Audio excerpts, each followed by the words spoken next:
in terms of what we're trying to achieve right now, I think that there's been an adjustment in mindset from Rush fully entering New York, who people perceive us to be and who we are in reality. We've had a lot of positive feedback in recent months. I think people are looking to see a positive future. I think people are excited by what we're doing. Personally, I wouldn't be involved with a club if I didn't believe what's going on. It was a good thing, it was a positive thing. Hi, I'm Jeff Garofalo, and this is my childhood friend Scott Wright. We have accomplished a lot together, and it is our passion to spread the good word of sport, togetherness, and competition. We are so excited that you decided to join us today for another webcast of Coaches Talk Coaching. Cheers and welcome to Coaches Talk Coaching. My name is Scott Wright, and this is Jeff Garofalo. And our next guest is a former youth pro from Scotland. He was also the head coach at Hartwick University. He was an assistant at Albany University, and currently he's the general manager for New York Rush. He's our new friend, Coach Brian Gordon. Woo! Hello. Hi, Brian. Brian, I know you're the general manager at New York Rush, man. Can you tell us about what you do there? Yeah, absolutely. So my role, which I started on January 1st, basically involves me overseeing the 5 regions that we have. So Albany, Syracuse, Rochester, Buffalo, and our Select program. Prior to that, I was the girls' DOC in Albany, so it's been a little bit of a transition. So as I'm working through the process, I'm still learning as I go. However, it's been a kind of baptism of fire right now on the process of obviously starting the spring season and rounding out the winter. We've got our UWS teams this summer where I'll be the head coach of those teams. I'm building those rosters. We have our internal showcase coming up this month, actually, in a couple of weeks' time. So we'll have a lot going on in the short to medium term. And then as we look big picture, we're in the process of planning tryouts for this summer. We're currently adding players right now, which has been a constant over the season. So as we look at the whole picture, there's a lot going on within New York and within Northeast Rush itself. So it's an exciting time with a lot of growth, a lot of development, and it seems to be going really well right now. So no complaints so far. Awesome, man. Well, a man with your resume, Rush is, I'm sure you feel this way too. Rush is blessed to have you on board. I would hope so. Bro, do you mind telling us about, your experience as a youth pro in Scotland? Yeah, so I started playing club soccer a little bit late. I started in the first year of high school when I was 11 years old, so our high school was a little bit different. But I played club for 2 years. I joined an academy team for U13s, played 1 year there, and then moved to the local academy closest to my house. I was there for 5 years, 3 years of that as a youth pro, so I was in full-time. Going to kind of school or college 1 day a week as part of the program. We would have all the jobs, be it cleaning the cleats, washing the locker rooms, all that stuff, and then obviously playing for the reserve team and the youth team. So that was a lot of fun. Ultimately, I was not fortunate enough to progress into the first team. I was let go from there. I played in the 3rd division for a little bit, played kind of semi-pro amateur. Afterwards, before coming to college, I spent 2 years at Albany before transferring to Hartwick, and after graduation there is when my kind of journey kicked on into the coaching world. I had no interest in chasing the dream, so to speak, of trying to be a professional soccer player again, or a real professional soccer player, and I went into the coaching route, and that's worked out pretty well for me, which obviously allowed me to go into the college game, which was a good experience before joining Rush. Love it, man. How could we help people join Rush? I think there's a lot of ways to do that. I think wherever you are in the Northeast, I think you have access to a Rush club within a relatively short distance. So if I look at New York primarily, we are in Albany, Syracuse, Rochester, and Buffalo. If you're interested, you can reach out to us via email, via our social media pages.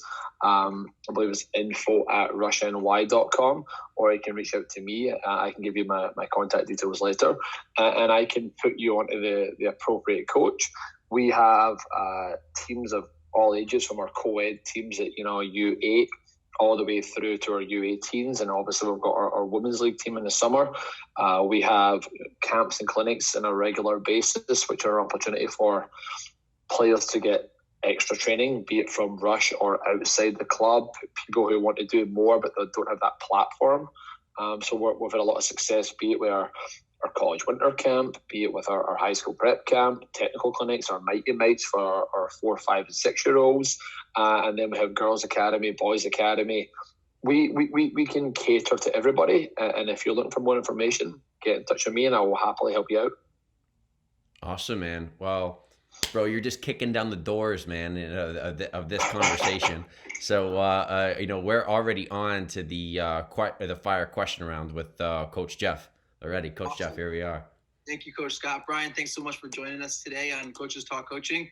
We've got a couple of questions coming up for you to learn a little bit more about you as a person, but also about you as a coach. So here we go. First question. Brian, if you know me, I'm a big deli guy. I love delis. I probably spend too much money there. If Brian Gordon, the New York Rush general manager, goes into a deli, what sandwich are you ordering? Oh, that's easy. It's a plain bagel toasted with turkey, cheddar cheese, lettuce, tomato, oil, and vinegar. There we go. Oh, you included all the fixings on it. I love it. Yep. Great answer. Awesome. Brian, at what point in your career did you know you wanted to make being a coach your profession? Was it a moment? Was it a course of a season? I would say it was pretty early. As a youth pro, my club would send us to the SFA, so the Scottish Football Association, to be the players on their coaching licenses. So when you've got a high-level coaching license, UEFA B license, UEFA A license, or even the pro license, they need players to go through and work with the coaches. So we could be there 6-7 hours per day, working with, for example, the pro license I played on, the guys that ran the session was Rennie Mullenstein and Archie Knox, who are both former coaches at Man United. And in the stand was David Moyes, the West Ham coach, and Craig Levine, the former Scotland coach. So I always had an interest in coaching. Even at U14, U15, I would help out with the youth teams where I was. So pretty quickly as I'm going through the process, I'm in college as a player, I'm like, I could see myself doing this. And I think I was always interested. I think it really piqued my interest when I was probably in college. As I'm like, this is the career path I want to go down, and obviously that's worked out pretty well, actually. That's really cool, man. Yeah, you get just talking with you can sense how much passion you have for doing what you do. So that's awesome. So you said you played at the University of Albany for a year or two? Yeah, I was there for 2 years. Yep.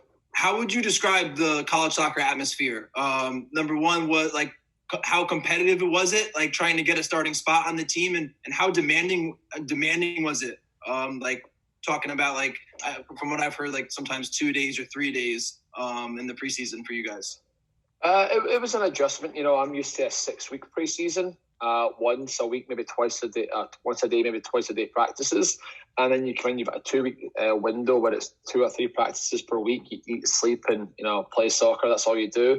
I found that to be an adjustment. I was always a better athlete than I was a soccer player, so I was able to adjust to that. In terms of the level of play, I was happy with the level of play. It was professional. I was very fortunate.